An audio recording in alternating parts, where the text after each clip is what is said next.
This is the Hyundai Ioniq Electric. Now, more specifically, this is the 2018 Hyundai Ioniq Electric. Now, if you're looking for a newer model, this is still going to have a lot of similarities, but also a lot of differences. But if you're looking for a used model, this might just be the car for you. Let's take a look.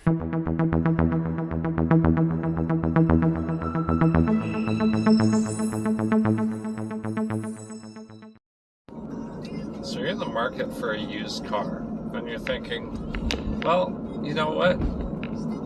It might be time to look into one of those electric cars. I mean, they're supposed to be better for the environment, supposed to save money on gas. And you see that thanks to depreciation, some of the used ones are actually a pretty good deal. But is it right for you? Well, if you're looking at used electric vehicles, one of the ones that you may be considering is the Hyundai Ioniq Electric. And this is probably going to be a pretty good choice for most people who are looking for a good car for driving around town, for shorter road trips, things like that. It's very capable. Whenever you're buying an electric vehicle, you're going to find that there's a lot of benefits. First of all, you don't have to go to the gas station. That's pretty good. Another benefit to driving an electric vehicle is how quiet the vehicle is. You're going to find that even something like the Hyundai Ioniq, even though it's a fairly inexpensive used car, it's got a lot of premium features that you're not going to get in just a regular entry-level vehicle. You get a lot more tech with an electric vehicle.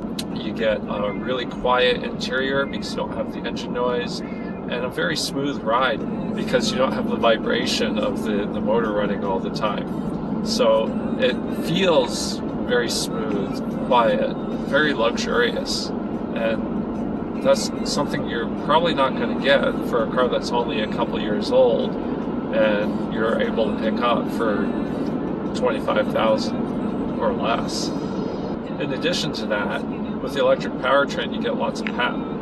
So even though the Hyundai Ioniq isn't exactly the fastest electric vehicle out there, but if you haven't experienced the instant torque of an electric powertrain, it's pretty impressive, even in the Hyundai Ioniq. So in this car, it does have 3 driving modes: Eco, Normal, and Sport. And what I found is the Eco mode does reduce your acceleration and other aspects of the driving experience to the point where I don't like using it, and I don't find the benefits of using the Eco mode overly great. I don't find switching it to Eco mode is going to substantially increase your range, although if you do switch it into Eco mode, it will change your range on the display to say that you will get better range, but really, as long as you're driving cautiously and trying to drive efficiency, you're probably not going to do any better in Eco than you would in Normal mode.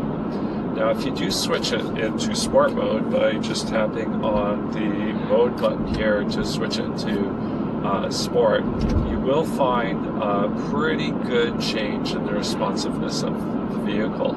And then if you do decide to put your foot down, the car's going to move.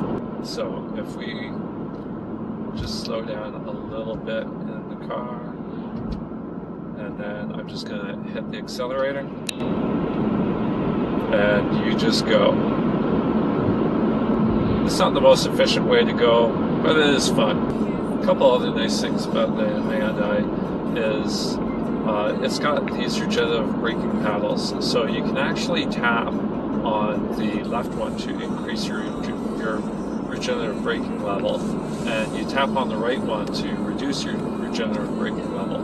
So there's actually 3 levels of regeneration on this car, and the higher the regenerative braking level, the faster it's going to slow down when you let your foot off the accelerator, and the more energy you're going to be regenerating to put back into the battery. A lot of people think that regenerative braking is a great way to save on energy and to actually increase your range, but one thing that I really like about the Hyundai Ioniq is you can actually reduce that and actually turn it off. So with the 3 levels, if you tap on the right paddle 4 times, it goes from the highest level to medium to low to off. And that's actually the best way to save energy if you just want to coast. You're out of speed, you like it, or you're actually heading down a very slight hill and you don't want to go any faster. You can actually just turn off the regenerative braking, take your foot off the accelerator, and coast. And because the Hyundai Ioniq is really efficient, the only car that even comes close to the efficiency of the Hyundai Ioniq that you can currently buy is the Tesla Model 3. Once you let your foot off the accelerator, you can go for quite a while without having to worry that, especially if you're on a slight downward slope. So turn off the accelerator, and here I go. I'm going down a very slight slope, and I'm holding right around 90. So, still 90.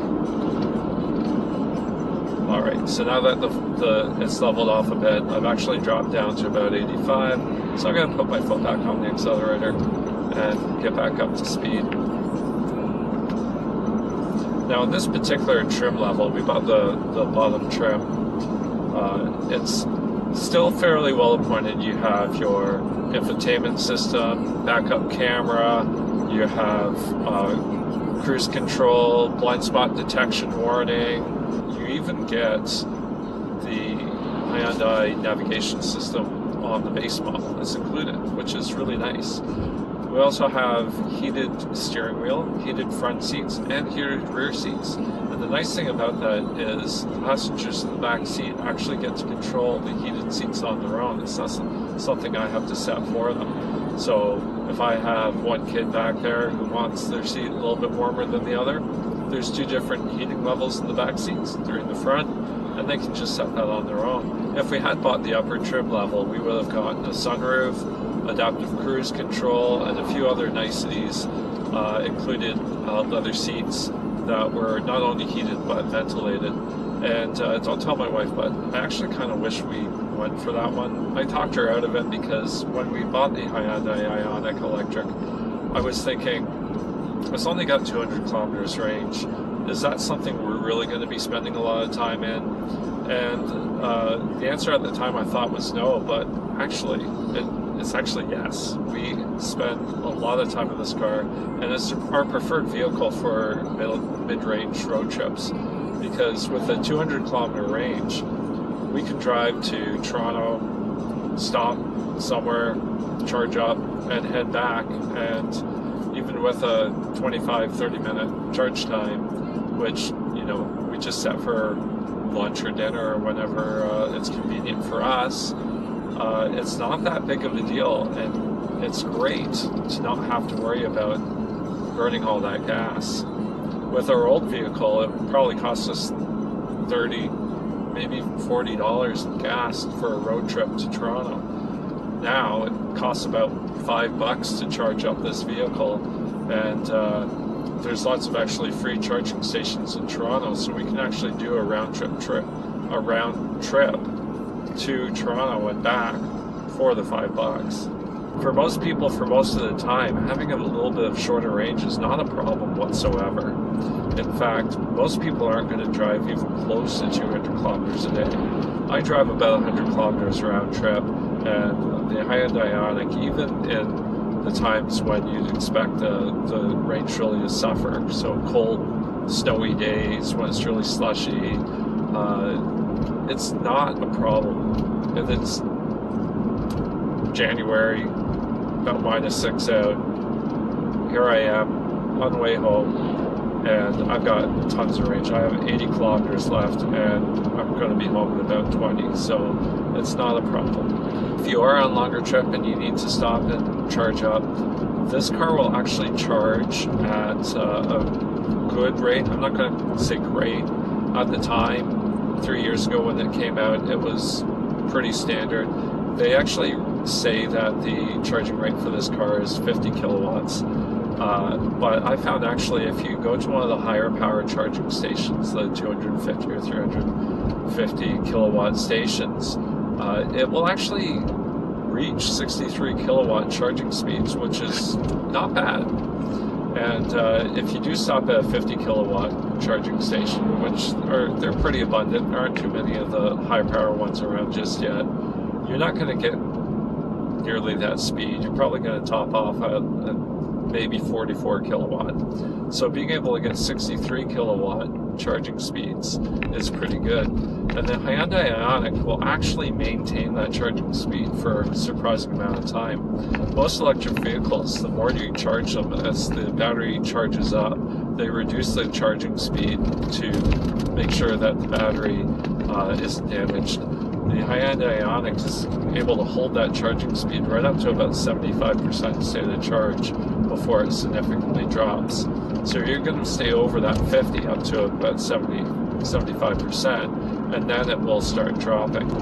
Now that might make you a little bit concerned about the battery degradation, and I can't state how battery degradation is going to be longer than 3 years. Well, I have noticed that we haven't seen any significant battery degradation, anything noticeable. We're still getting well over 200 kilometers of range in the summer. In fact, the summer range for this car, the best we've ever done is probably about 240 kilometers. That doesn't mean the actual range of this car is going to be better than 200 kilometers. You have to understand that that is an average. So in the summer, if you're driving at slower speeds, you're going to do better than that average. In the winter, especially if you're doing high speeds on the freeway, you're not going to get the 200 kilometers. But on average, you're looking at about 200 kilometers. And this car usually meets that. On average, it will get around 200 kilometers even after 3 years. The other thing to take into consideration when you're looking at an electric vehicle is how are they actually thermally managing that battery pack. And the best thermal management systems use a liquid cooling and heating system. You'll find that in things like the Tesla, the Chevy uses that in both the Volt and the Bolt. In the Nissan Leaf, they just use a passive cooling system, and they have actually seen pretty substantial battery degradation in their vehicles, especially the early ones. The more modern ones, they use a different chemistry. So it's really unclear how the modern batteries are going to fare even with the passive cooling. Hyundai, in the Ioniq at least, has opted for an air-cooled battery pack. So what they have is there's actually a little vent between the cabin and the battery chamber, and there's a little fan in there, so it will actually pull air from the cabin to either heat or cool the battery depending on the temperature of the battery pack. And is that working out for them? I don't know. All I can state is we haven't really seen significant battery degradation in this vehicle. It'd be nice if they were using a liquid cooling and heating system, and maybe that's something they're going to do in the future, because they are using that on the Hyundai Kona, and Hyundai's sister company Kia is also using the liquid cooling and heating in the Kia Niro EV. So we'll have to see what happens in the future. So one of the things that a lot of people don't take into consideration when they're looking at an electric vehicle as their next car is the maintenance issues that you face typically with a gas car that you don't tend to get with an electric car. First of all, there's a lot less going on with an electric car. The electric motors are pretty much maintenance free. So you're not going to have to worry about things, even simple things like oil changes or or tune-ups and things like that. They just aren't things you need to worry about in an electric car. Also, with your regenerative braking, your brakes are going to last a lot longer. In fact, with the brakes, if you are using regenerative braking regularly, they might last as long as everything else on the car. You also don't have to worry about transmissions, because usually electric vehicles are single speed, exhaust systems. All of those things are things you don't need to worry about, which means that electric vehicle maintenance costs are usually a lot less. We have taken the car to the dealership a few times because of them saying that we need to do the regular maintenance. And basically what happens when we take it in is they look it over and say it's good and send us on our way. Every once in a while they will call us to ask us to remind us it's time for an oil change. We have to remind them that our car doesn't take oil. The maintenance on this car, besides switching the tires over to winter tires in the winter and the occasional little checkup, we've put nothing into this car after 3 years. Now, if you are looking for an electric vehicle, you should really look in your area to see what the incentives are, because even buying this car at $20,000 Canadian, probably about 15 US, if you're looking at some of the incentives in the area, the new one could be not a whole lot more money. When we bought this car about 3 years ago, we were actually able to get a $14,000 rebate off of it, which at the time, considering the fact that the Hyundai Ioniqs weren't as expensive as they currently are new, we were able to get this car for about 25,000 Canadian, which was, we thought, a pretty good deal. So it has depreciated over the time, but it's not actually worth that much less than it was when we bought it. So if I had a choice between buying this car again brand new and getting that $14,000 rebate, or buying this car after 3 years and paying a couple $1,000s less, I'd probably just buy it new again, because of all the advantages of having a brand new car, the extended warranty, actually, okay, there aren't that many advantages to buying a new car. It's just nice to have a new car sometimes. But for me, it would have been worth it for a couple $1,000s. For $15,000 or $16,000, this car would have been a much better deal if I was able to save $15,000 or $16,000 off of it compared to a brand new one. Let's talk about the pros and cons of the Hyundai Ioniq. So pro, it feels like a normal car. So if you are transferring from an internal combustion car and you hop in a Hyundai Ioniq, there's not a whole lot of differences you have to worry about.